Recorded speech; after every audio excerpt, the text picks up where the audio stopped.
Everyone says that Vancouver is one of the most expensive real estate cities here in the world. Some claim it's the most expensive city when it comes to real estate. And I'm going to be showing you today that is not even close to being true. So today we got another global comparison video. We have two luxury condos that we're going to be comparing. One is a sub penthouse right here in downtown Vancouver, and the other one is a penthouse in Hong Kong. Both are incredible properties when it comes to location, but I can tell you one thing, size does matter. So you're going to want to stick around for this whole thing so you see the exact difference between a downtown luxury condo and a Hong Kong luxury condo. Let's go. This is a true comparison video, so I want to make sure that the currencies align. So right now the Hong Kong property is listed in US dollars and it's listed at $5.386 million.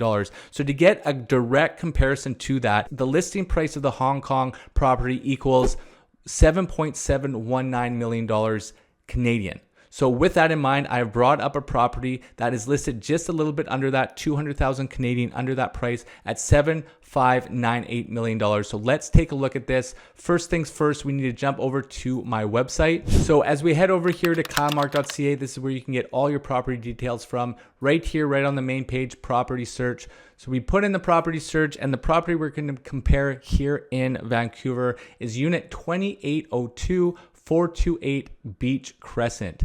So this is a beautiful property here. This one's listed by Remax Select Properties. You can see it here in my MLS reciprocity off my website here. This property is listed at $7.598 million for an estimated payment, for those who are wondering at home, $35,000.23 that's it, just for your monthly free. So as we can see here, this is the 3-bedroom, 4-bath, just under 3,000 square feet. So it's a very nice size when it comes to property here. You can see here it's located in Yaletown, and it's a corner unit, an upper unit, like I said, a sub penthouse. And what's important is the location, Yaletown. It has everything that you need. You're going to have, you're close to the seawall. You're going to have those big water views, your shopping, your lounges, your cocktail bars, your restaurants. Everything that you need is going to be super, super walkable. You can see that the maintenance fee is quite high, $3,288. That's a monthly strata fee. If you're watching this from the States, it's similar to a HOA fee. So obviously this is high because you have a 3,000 square foot unit. It's based on unit entitlement. So there is a calculation made for every part of your square footage as assigned to a dollar amount. And that's how you get this detailing here for $32.88 a month. Annual property taxes, this was based off 2024, $32,610, very close to what your monthly mortgage payment is. This property here has been on market for 154 days, as you can see, and it was built in 2005, so it's coming up to a 20-year-old building here.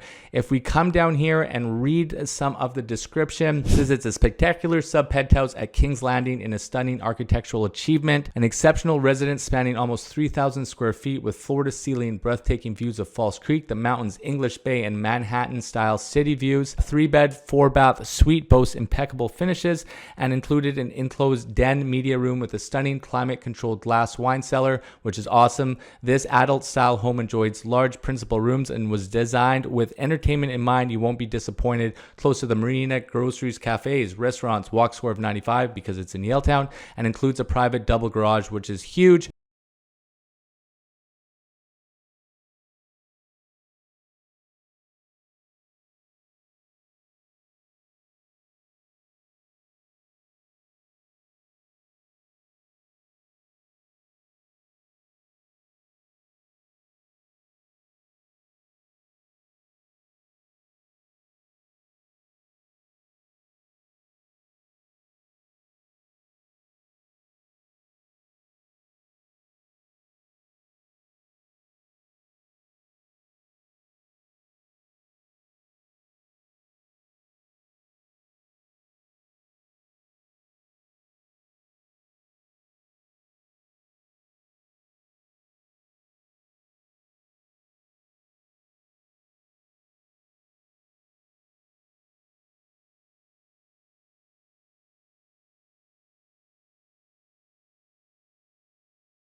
So if this is something that you like, make sure you reach out to me. I'd love to get you in here. So let's look at some of these photos right off the bat. Because of the location here, you're going to get insane views. right into here. You're seeing all of the Pacific Ocean. You have some of the freighters here that are waiting to come into the port. You have views into West Vancouver over here and all the mountains. You also have a southern exposure here, so you're going to have lots of natural light, and you'll have the sun. This is a west direction here, so you're going to have the sun in the morning. You're going to watch the sun all the way go into the east. So this is going to be a very, very bright unit. I love here just the floor to ceiling windows. It's going to be an extended height. It didn't say exactly what the ceiling heights are, but this could be, around a 10-foot high ceiling height. These are some of the views on the couch where you're being able to see and take in all of what makes Vancouver, Vancouver. So as we continue here, you have some of the pillars here. It's nice that the structural columns have been outfitted nicely. It has the nice linear vents here, so I'm assuming that there's hopefully going to be air conditioning in this building. You have the hardwood floors,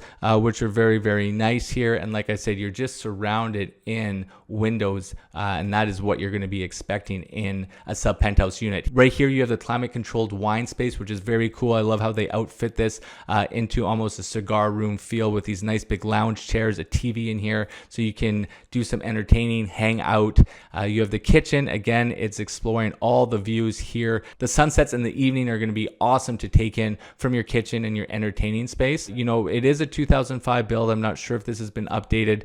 Some of the darker colors here, doesn't fall in line 100% with what we're seeing. If it was a lighter unit, that would probably be more of my preference, but nonetheless, you have a great palette to work with, and those changes are so easy to make if that is something that you're needing. And then you have the nice solid core doors here that are going to be solid wood as well. So obviously when you're paying this much, you're going to have very, very premium finishes and detailing all throughout the home here. Here's one of the bedrooms here where you're getting the western exposure with the ocean. So you have a beautiful view corridor no matter where you're at, a nice double vanity. This is a huge bathroom. So this is something that you're going to be looking forward to waking up, getting ready in the day.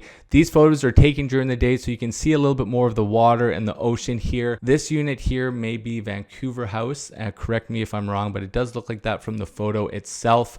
And yeah, you can just see it's a grand exposure here. It's a big, big living space, but obviously that's what you're going to be getting when you're getting a unit that's just under 3,000 square feet. With the deck, I would say that's a little bit of a con for me. When you're going sub penthouse, you're hoping to at least get a deck that's maybe double the size of this, or a rooftop patio, but you can see where you're sitting in right here. Granville Island is just over to the west of the bridge here, but you can see the marina. Just down in the corner is the seawall. So in terms of location, this is amazing for Vancouver location here. You're right in the middle of it. Here's one of the parks that you're looking at, this looking out to David Lamb Park, I believe this is, and then you have Vancouver House here, which is one of the landmarks here in Vancouver, and then you're looking all the way out to the ocean. Especially with your views, it seems that these are completely unobstructed because this is the park, so you're not going to be having anyone build in front of you, which is very, very important. Right here, more of the marina. This is the Burrard Street Bridge going towards Stanley Park out this way. So very insane views here. This is an awesome piece of property. Here's Granville Island that I was referencing. More shots of the surrounding area. So this is definitely in some twilight shots here of what your views would be in the evening. I guess the deck does wrap around here a little bit, but it's quite narrow. It's too bad that the patio space wasn't bigger. This is cool where you can see some of the wine cooler in here as well. You can see it's very rectangular, and this is the balcony that I was referencing. You have your bedrooms here that are all on one side. I do wish, because this was a sub penthouse, that some of these bedrooms would have been divided on either side of the residence. When you're paying this amount of money, I would have liked to see some of these bedrooms divided somewhere else, and perhaps maybe you have the kitchen space here that separates some of the bedrooms. But when you have all the bedrooms, 1, 2, 3, 4, all on one side, you don't get a lot of privacy here. That's, one of the cons that I have. But other than that, I mean, I know why they did it. They wanted the bedrooms to have that western exposure, to have those views. If you were putting some of the bedrooms here, it's south facing, you get the sun, but you won't get those Vancouver views. So, depending on the floor space, they worked with what they had. But that is just some critiques that I have personally. So this is what we have here when it comes to a luxury build in Vancouver. And now we are going to jump over to the Hong Kong apartment. And like I mentioned, the Vancouver one is around 200,000 Canadian less. This property was found on Forbes Global Property and is listed by Joshua Miller of OK.com. So there's not a lot of specifications here, but for your reference, this is similar. It's a 4-bedroom, but just 2-bath unit. And look at this, 1,130 square feet. So this is what you're going to see. The Vancouver unit is almost 3 times the size of this one. There's 18 photos here that we can review. So it's going to be completely different. You have a nice large terrace, which is wider and a little bit bigger than the one in Vancouver. I would say this is a lot more usable for entertaining because you have that width, but you're going to see some of the downtown area here, and you're going to have some of these water views, but the listing itself is going to be a lot different because it's so much smaller. But you can see just the geography here. You have a lot of greenery, you have the water, you have mountains too. So some similar view sight lines in comparison to the Vancouver one. So that's why I thought this was a good comparison in terms of not only price, but some of your sight lines, but the unit is where things are going to be a lot different. So as we come into here, you're going to see that it's not as luxurious whatsoever, but what you're going to notice is just the size dynamics. Here you can see the split system here for your heating and cooling. The Vancouver property had those nice linear vents, a lot more luxury in terms of its overall build. This is the living space here, and as we open up, you can see this is where you open up to the terrace, a little small dining area. And keep in mind, this is just over 1,100 square feet, and it has 4 bedrooms. So usually, you have a unit this size that is a 2-bedroom unit here in Vancouver. As we continue the tour, this is some more open space. This is a bathroom here. I believe this is a closet space here for one of the bedrooms. The bathroom, is nice, modern. It's a little bit different than what we're used to here in Vancouver. Again, some of the terrace space and the views from here, but look how small the bedrooms are. And the bedroom and the bed itself is a fold down. So I don't even know what this width would be, maybe 8 feet. Notice some of the trim board here is not in great shape either. It needs some work done. Some of the wiring here for the receptacles, it seems to be exposed as well. So it's not as clean and seamless as the Vancouver one. Another here, a bedroom, which is very, very small, but you do have these cool views of the mountains. It does look like some elevated ceiling heights in here as well. Another bathroom and the kitchen, but look at this. I mean, this is so small, you can barely operate whatsoever in the area itself, but you do have these nice views of some of the greenery here in Hong Kong. But this is the unit. So this is what you get essentially for the exact same price. In fact, this property here in Hong Kong is 200,000 Canadian more than that one in Vancouver. So my question to you, which unit is the one that you're going after? I know this one is a no-brainer for me. The last one with the French Chateau, I definitely went with the French Chateau over the unit in Kitsilano. If you've missed that video, make sure to check it up here. But this one is a no-brainer. You have the space. I feel like the views are better. The location is better. Vancouver one definitely takes the cake. Here's some of the mapping options here when it comes to